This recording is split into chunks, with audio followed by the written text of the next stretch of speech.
The next question I'll be asking the panelists. This is a lengthy one, but we will have to respond just in a couple minutes of time. So the question is, in response to the conversations over free speech and the censorship or tolerance of damaging/hostile views, I've become increasingly worried about the inability to have a conversation around race in our country. People are products of their environments. Being non-homogenous in belief is the most natural thing to us as humans.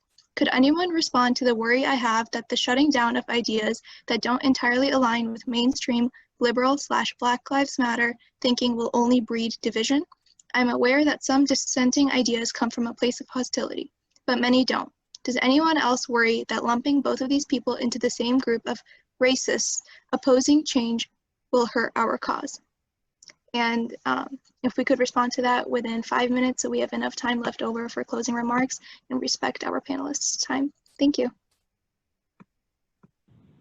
I'm not too worried about that. And I'll just answer very quickly. I'm not too worried about that at all. I think everyone has a different lane that they can play. Everyone has a different lane that they can take on. The notion that, you might disagree with something and cancel culture might be a thing or whatever, but at the same time, it really is erring on the side of caution, right? It is erring on the side of let's actually making sure that we're looking at statements where you do have to choose a side. There's no middle ground in these particular things. And so the nuances, of course, there's always nuance in where people, want to take some things, but that shouldn't distract you from the overall movement, right? And so, yeah, you might not want to be, if you say something problematic, you might not want to be lumped together with other racists or whatever, but the notions are that we have a lot of problematic viewpoints and that are out there that we have accepted. And instead of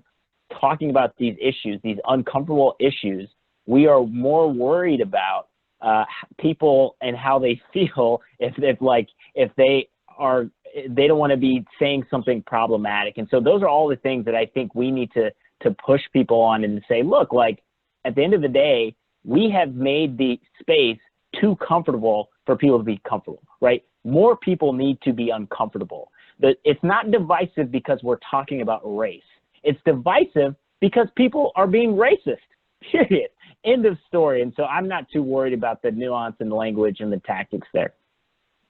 I'll quickly add to this too, because I read something the other day that reminded me of this. And there's kind of three pieces to it, but one of the other panelists mentioned earlier, like you have to remember what language and like what opinions and takes are like inherently rooted in someone's oppression, and then which ones are just liberal politics. Like there's a very big difference between those two notions, and we have to consider how am I policing someone for responding and feeling however type of way they feel to my belief and my comment that is rooted in their oppression. So let's start there first, because I'm personally of the belief that if your comment is rooted in my oppression, I'm allowed to feel however I want to feel about that. And if that means removing myself from that space, then so be it. But also secondly, we also have to remember that like when it comes to like cancel culture, like I have so many thoughts about cancel culture, but one, who actually gets canceled? Like there's so many people, so many celebrities, politicians, like people that we know who like consistently have these platforms and say harmful things, and we get mad at them for 2 weeks and they continue to do it. So the idea of like cancel culture like being as rampant as it is, I think I would kind of push back on that. And then thirdly, I think something that people have a hard time grasping is like when it comes to like that fear of having conversations and saying the wrong thing and being canceled, I think it's because a lot of times people want to jump straight to love and unity and we're going to work together and we're going to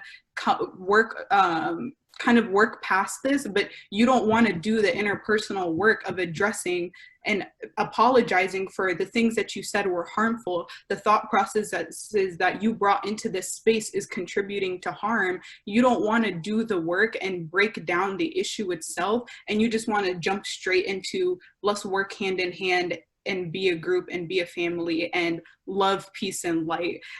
I don't think it works that way. You know what I mean? When you have two parties and one is consistently being oppressed, there has to be that time and space for you to deconstruct and really analyze and kind of figure out, what is my company doing wrong? What is my student org doing wrong? What am I doing wrong? Before we can jump to the, okay, now I'm going to welcome you into this space and let's work together on whatever it is.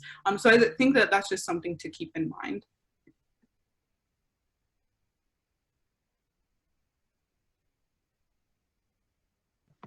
Thank you. Do we